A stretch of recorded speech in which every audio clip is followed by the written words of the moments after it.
Welcome to our Alumni Nutrition Talks series, a celebration of 40 years of training nutritional therapists. I'm Heather Rosa, the Dean, and I hope you enjoy this presentation.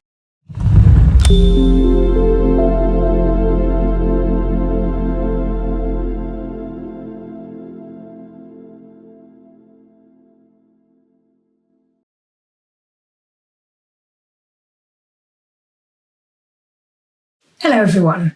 Today's talk is about how nutrition and lifestyle can help optimise your fertility. I'm going to talk about why nutrition is important for supporting fertility, the importance of nutrition and lifestyle preparation preconception, and what the best diet is for your fertility. I'll be covering some of the crucial nutrients that are needed for egg and sperm health, and some of the foods we might want to leave behind. I'll also be talking about how balancing your blood sugar can positively impact your hormones and fertility, and the importance of focusing on lifestyle factors for supporting conception success. I'm then going to give you some positive and actionable steps that you can take straight away to start optimising your fertility. My name is Julia Young, and I'm a registered nutritional therapist specialising in fertility. I trained at the Institute for Optimum Nutrition. Now, I get lots of questions from people asking whether nutrition and lifestyle changes can impact their fertility. The answer is they definitely can, but there's lots of information out there, books, websites, Dr. Google, etc., and it can be quite overwhelming knowing what we should and shouldn't be doing from a nutrition and lifestyle perspective to support our fertility. So I'm hoping that my talk today will give you some simple tips that you can start doing to get out of the overwhelm and start supporting your fertility. Nutrition and lifestyle can have a huge role to play for those that are trying to conceive, whether it's naturally or via fertility treatment. But it's important to know that your goal should not just be about getting pregnant, but about having a healthy pregnancy and a healthy baby. These are life changes that can benefit you and your future children. The preconception period is crucial. It's the most impactful time when it comes to changing DNA. Research has shown that proper preparation can result in better outcomes. A study was done looking at negative lifestyle variables. These are factors such as smoking, high alcohol intake, and being overweight or obese, and eating a poor diet. And it found that couples with more than 4 negative lifestyle variables took 7 times longer to get pregnant. And another study showed that following basic preconception care reduced the risk of miscarriage, preterm birth, and other difficulties. This shows the importance of doing the work up front and preparing your body for a healthy pregnancy. Also, we know it takes around 3 months to mature a healthy egg and produce a batch of sperm. So this is an ideal amount of time to start working on your health before trying for a baby. And when it comes to fertility and health in general, there is no one diet that fits all. We are all unique and have different needs. But if there was a way of eating that is best for supporting your fertility, then the research shows that it would be the Mediterranean way of eating. I like to talk about the Mediterranean style as a way of eating rather than a diet, as it's not just about food. So it's all about being social. So eating meals together, not at our desk or rushed around or sitting on the sofa having a TV dinner. And it's about incorporating plenty of movement into our lives. It's also about, on a daily basis, eating real food, so minimally processed food, and plenty of vegetables and fruit, and whole grains, by which I mean things like brown rice, sweet potato, whole grain bread, for example, good quality extra virgin olive oil, beans, nuts, legumes, seeds, herbs and spices. Protein is also important in a Mediterranean diet, by which I mean fish, seafood, poultry, eggs, plant proteins, so your legumes, chickpeas and beans, and some dairy. And less often, but also of importance, is some red meat. And then sweet food and alcohol is very much in moderation. So why is this way of eating supportive of fertility? Well, it's anti-inflammatory, so it helps to reduce inflammation in the body. It's low in sugar, high in fibre and includes good quality protein, plenty of vegetables and fruit, which contain phytonutrients or plant chemicals, vitamins and minerals, which is all important for supporting egg and sperm health. So with this in mind, there are certain foods we want to be having less of in order to support our reproductive health. The first one is not food, but it's the most obvious, and that's smoking. And this includes for both partners. There is plenty of research to show that smoking has a very negative effect on fertility and pregnancy outcomes, including increasing the risk of miscarriage and preterm birth. This also includes vaping. Unfortunately, it's not a healthier option. And it's important to be aware of the impact of secondhand smoke on fertility as well. Then there's sugar. So added sugar found in things like cakes, chocolates and sweets, and your refined carbohydrates. And these are things like your white, fluffy carbohydrates, such as white pasta, white bread, and white rice, for example. Now, a high sugar diet can damage cells, impact ovulation, and egg and sperm quality. It can also make PCOS, polycystic ovarian syndrome, symptoms worse. And in terms of fertility treatment, it can impact the number of eggs produced and overall IVF success rates. Then there's heavily or ultra-processed foods. These tend to have added sugar, unhealthy fats, and can increase inflammation in the body. And then alcohol is known to reduce conception rates naturally and with assisted conception. And drinking on a regular basis can affect chances of conception. Again, this applies to both men and women. Also, caffeine can disrupt hormone balance, can impact sleep and increase miscarriage risk and reduce pregnancy rates. So it's important to review these and look at where you can eliminate or cut down. But don't worry, there are plenty of foods that you can eat to support your fertility. If you can focus on these foods, that's a really good starting point. So firstly, things like healthy fats. And by which these I mean things like nuts, seeds, avocados, olive oil, butter, ghee, oily fish, which is like your salmon, mackerel, anchovies, sardines, herring, and trout. All of those count as oily fish, and we want to be aiming for around 2 portions of these a week. Then there's good quality protein. And that would be meat in small portions. Always go for good quality meat over quantity, and organic or grass-fed if possible. Going for cheaper cuts of organic meat, such as chicken thighs over chicken breasts, is better than cheap chicken breasts, which might be pumped full of hormones. And then there's also your plant proteins, so beans and pulses. Eggs are wonderful. Fish, so both your oily and white fish, such as cod, haddock and pollock. And fruit as well. We want to aim for around 2 portions of fruit a day and focus on our lower sugar fruits, so things like your berries, your blueberries, raspberries, blackberries, strawberries, for example, apples, kiwis and pears. And your whole grains, such as brown rice, sweet potato, buckwheat, millet, quinoa, oats and wild rice. And also herbs and spices, so these include things like cinnamon, cloves, garlic, rosemary, thyme, turmeric and parsley. And cruciferous vegetables are wonderful. These are your leafy vegetables such as broccoli, Brussels sprouts, cauliflower, kale and spring greens. We want to aim to eat a rainbow of vegetables. By this I mean to eat lots of different coloured vegetables and fruit, as each colour contains different polyphenols, which are plant chemicals with antioxidant properties. For example, rather than adding 2 red peppers to your cooking, can you have one that's red and one that's orange? So let's talk a bit more about the crucial nutrients that are needed to support your fertility. Now, these that I'm going to talk about, they're not supplement recommendations. We're talking about food here.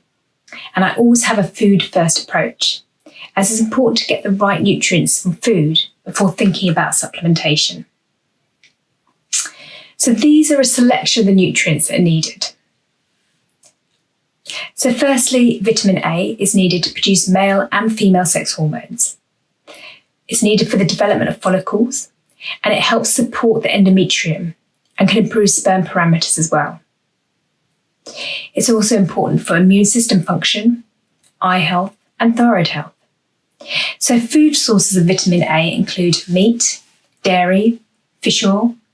These sources are in the form of retinol, which is a more active form of vitamin A, and it can easily be absorbed by the body. And then you have foods such as carrots, sweet potatoes, squashes and peppers, which contain beta-carotene, which the body then needs to convert to retinol to be absorbed, so it can be a little bit harder. Then there's vitamin C, which is essential for hormone production and ovulation. It supports the adrenal glands, and it's an antioxidant that protects sperm and DNA. Vitamin C is also a key component of follicular fluid and helps increase iron absorption. So some great food sources include kiwi fruit, citrus fruit, peppers, lightly steamed broccoli and cauliflower. And then you have your B vitamins. These are crucial. They're needed for energy production and are very much depleted by stress and from taking the contraceptive pill. So vitamin B9, also known as folic acid or folate, there are various forms. It's needed to prevent neural tube defects in the baby. It can also impact egg quality, and it's needed for making new DNA and proteins, and plays a crucial role in detoxification in the body. Food sources include leafy vegetables, legumes, animal products, your meat, eggs, dairy, fish, for example. And the vitamin D is really important. Vitamin D deficiency is connected with lower pregnancy rates and autoimmune problems. Vitamin D helps calm inflammation, it supports sperm quality, and is important for preventing miscarriage. Food sources of vitamin D include eggs, fish, mushrooms, and most importantly, we make vitamin D from the action of sunlight on our skin. So having some time outside, particularly on a sunny day, and exposing our skin to sunlight can be really beneficial. Now, zinc is essential for the activity of over 300 enzymes for growth and development, and it also helps improve sperm parameters and lower sperm DNA fragmentation. And zinc is another one that is very much depleted by stress. Food sources of zinc include meat, legumes, pumpkin seeds, and nuts. Magnesium is involved in hundreds of processes in the body. It's involved in estrogen and progesterone synthesis, and it helps to increase blood supply to the uterus. Deficiency of magnesium is associated with an increased risk of preterm birth. So your food sources include nuts, seeds, legumes, leafy vegetables, and whole grains. And then also the wonderful omega-3 fats are really important. They're needed for healthy hormone regulation, fetal brain development, reducing inflammation in the body. They're an anticoagulant, and they support progesterone production and help improve egg and sperm quality, and are essential for cell membrane health. So quite a few important roles. And food sources include your wonderful oily fish, walnuts, chia seeds, and flaxseed. And also I'd like to mention CoQ10. Now this is a small molecule found in every cell in the body and is critical for energy production. CoQ10 helps increase egg and sperm quality and embryo quality by increasing the supply of cellular energy to eggs and sperm. Energy is also important to provide fuel for the growing embryo. CoQ10 is also known to improve sperm concentration, motility, and morphology. And food sources include oily fish, legumes, nuts, seeds, and vegetables. So I've talked about all of these amazing fertility-friendly foods and nutrients, but how do we incorporate them onto our plate? Now we can follow meal plans and diet plans, and they can give us a good idea of how to eat and some inspiration. But learning how to put your meal or plate together so that it really is fertility friendly is ideal, and it's much more enjoyable and less restrictive. So I like to start off with making sure you have a source of protein, ideally around the size of the palm of your hand or a quarter of your plate. And this can come from any of the sources I've mentioned, so meat, fish, plant proteins. So always ask yourself, what protein am I having with this meal? Then we want to be thinking about the vegetables and really making them the main event of your plate. Ideally, you want to aim for half your plate to be vegetables, with most of them coming from veg that is grown above the ground. So think salads, leafy vegetables, courgettes, peppers, etc. If you can go for 2 big handfuls of veg, that would be great. And then your carbohydrates. They need to be there, but they shouldn't be the main component. So you want about a quarter of your plate coming from carbs. So your sweet potato, normal potatoes, rice, quinoa, and opting for whole grain where possible to benefit from the fibre content. Now, we don't want to forget about those healthy fats, so aiming for about a thumb-sized portion, ideally of extra virgin olive oil, or it could be from nuts or seeds, etc. So if you can aim for your meals to look like this most of the time, then you'll be getting lots of fertility-friendly nutrients. So now I want to talk about an important area when it comes to your fertility and health in general, and that is the importance of keeping your blood sugar stable. So unbalanced blood sugar occurs when the body becomes less efficient at managing the amount of glucose in the bloodstream. When your blood sugar is not in balance, it can be a bit like riding a roller coaster. So we start off the ride when our blood sugar is low, so for example, first thing in the morning. Then when we first eat something, our blood glucose begins to rise. Now, if we have a breakfast that's high in sugar or refined carbohydrates, remember I mentioned the refined carbohydrates are the ones that we want to be cutting down on, so things like white bread or toast, pastries and cereals, for example. This really is your kind of typical Western breakfast. So if we eat like this, the food is quickly broken down into sugar and rapidly absorbed into your bloodstream, causing your blood sugar to spike. So in my roller coaster analogy, this is like being right at the top of the roller coaster. Your pancreas then pumps the hormone insulin into the blood, into your bloodstream, in order to attempt to bring the blood sugar back down to a normal range. Now, due to the high amount of sugar in the bloodstream, your pancreas pumps lots of insulin into the blood in order to bring that level back down. Now, the result of this is that too much sugar is removed from the blood, causing what we call a blood sugar crash. So now you're right at the bottom of the roller coaster again. And this can become a bit of a vicious cycle, as in order to get more energy, we may reach for a sugary or high carbohydrate snack, or even some caffeine, and then off we go on that roller coaster ride again. Caffeine can also affect how the body responds to insulin and may lower insulin sensitivity. However, what we really want to aim for is for our blood sugar to be nice and stable, so we have constant energy throughout the day and that we're not reaching for lots of high sugar, high energy snacks to keep us going. But what is the relevance of blood sugar balance to fertility? Well, firstly, unbalanced blood sugar can lead to weight gain or difficulty maintaining your weight. It can impact your mood and affect your energy levels, all important things to have in balance when you're trying to conceive. Fluctuating blood sugar levels can also negatively affect hormones, interfere with ovulation, and make PMS symptoms worse. Insulin resistance can lead to decreased testosterone levels in men, which can affect sperm quality. And if you're going through fertility treatment, higher blood sugar levels are associated with fewer eggs retrieved, fewer eggs fertilised, and fewer good quality embryos.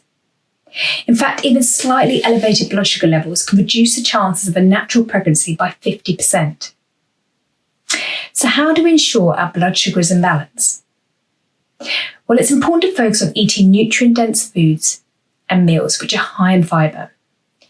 Fibre is a type of indigestible carbohydrate derived from plant foods which serves several important health benefits, which include slowing down the release of glucose into the blood, moderating the insulin response. Fibre helps to maintain healthy bowel movements by bulking up the stool to prevent constipation. And fibre also helps to promote satiety, which can help regulate appetite, weight, and mood. Fibre also supports the detoxification process by binding toxins and waste products of metabolism in the gut for elimination.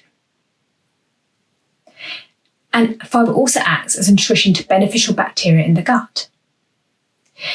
So you want to include plenty of complex carbohydrates, whole unprocessed foods such as your fruit, vegetables, legumes, whole grains, nuts, seeds, and minimally processed starches, so your whole grain flour, bread, pasta, and brown rice. These are rich in fibre, they digest slowly, and cause your blood sugar to rise more steadily. Also, you want to ensure that every meal and snack you have contains protein and fat to help maintain steadier blood sugar levels. And it's important to avoid those foods that can cause a major spike in blood sugar, so your refined carbohydrates and heavily processed foods. These often contain little or no fibre. They digest quickly and cause blood sugar to rise sharply. So if you can start your day with a blood sugar balanced breakfast, that will help with making healthier choices, meal choices for the rest of the day. So there are factors in addition to nutrition which can have an impact on your fertility. Lifestyle factors such as stress, sleep and exercise are also very important. Stress has a significant negative impact on female and male fertility. And if you're going through fertility treatment, that in itself is very stressful. Stress affects ovulation and testosterone production. And stress isn't just about the obvious things, such as having a stressful job, home life, or the stress of infertility. Things like infections in the body, malnutrition, anxiety, depression, and overexercising are all stresses on the body. When we're stressed, our body prioritises survival over other bodily processes, so ovulation and fertility can more or less shut down. But the good news is most interventions for stress improve fertility success rates. It's about making sure you're switching off your stress response every day, even if it's just for a few minutes, and even if you don't feel like you're stressed.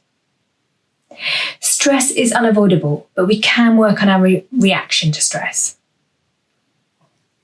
It's also important to prioritise your sleep.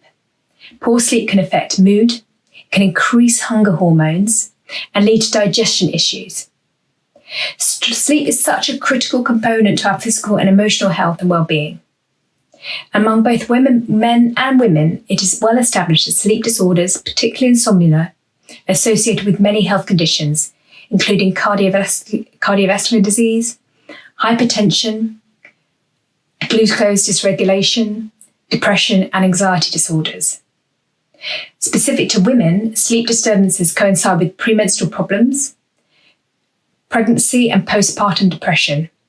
And in terms of fertility, poor sleep may be associated with problems with fertility, ovulation, conception, implantation, gestation, or delivery. Lack of sleep is a stressor on the body.